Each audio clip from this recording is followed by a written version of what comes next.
was a man in the land of Uz. His name was Job. He was blameless and upright, a man who feared God and turned away from evil. Job loved God with all his heart. He did not serve God for show.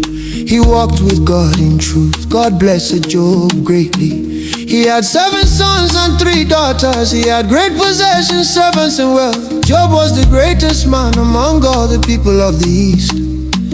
Job prayed continually for his family after their feasting. Job would rise early and offer sacrifices, saying, "Perhaps my children have sinned and cursed God in their hearts." Then one day something happened in the spiritual realm. The sons of God came before the Lord, and Satan also came among them. The Lord said to Satan, "Have you considered my servant Job? There is none like him on the earth." But Satan answered, "Does Job fear God for nothing? You have blessed the work of his hands. Stretch out your hand and touch all that he has, and he will curse you." The Lord replied, "Behold, all that he has is in your power. Only do not lay your hand on him." Then the troubles began, and one day messengers came running to Job. The oxen were stolen and the servants killed.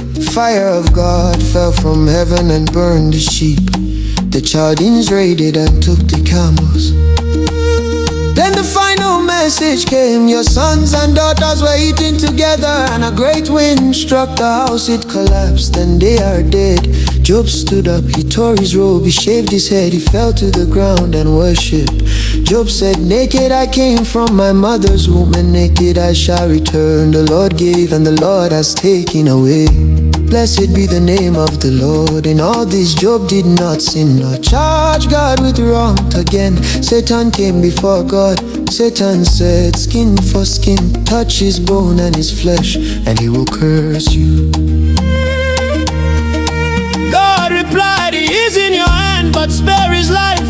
Job was struck with painful sores from the sole of his foot to the crown of his head.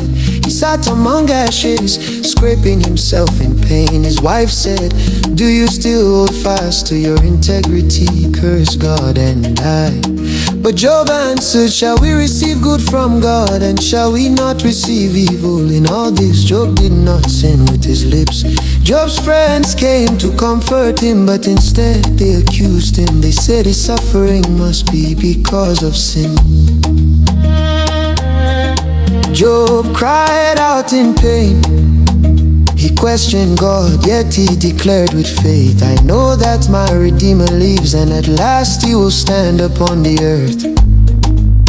Then the Lord answered Job out of the whirlwind. God reminded Job of his power, wisdom, and authority over all creation. Job humbled himself and said, "I know that you can do all things. I spoke of things I did not understand." And the Lord restored Job. God turned Job's captivity when he prayed for his friends. The Lord gave Job twice as much as he had before. God blessed the latter days of Job more than his beginning. Job lived a long life and saw generations after him. Follow this page, God will bless you. Share, follow the God who saved Job. The God who helped Job overcome will also help you overcome what you are going through. God has saved you. God will make you overcome. God will bless you.